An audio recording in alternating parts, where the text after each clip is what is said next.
කියන්නේ මට. අයියෝ අයියෝ දෙයියෝ කියලා වන්දන තරම් මිනිස්සු ඉන්නවා අපේ ආණ්ඩුව මාධ්‍යයට. ජය වේවා ආණ්ඩුව මාධ්‍යා. Shame on you. Yes. See these people, what they are asking for. They don't want luxury lives. Yes. They don't want cars. They want just to eat better.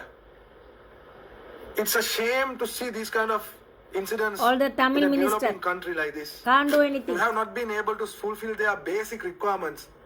මේ මිනිස්සුන්ගේ මූලික අවශ්‍යතා ටිකවත් උඹලට හරියට දෙන්න බැරි වුණා.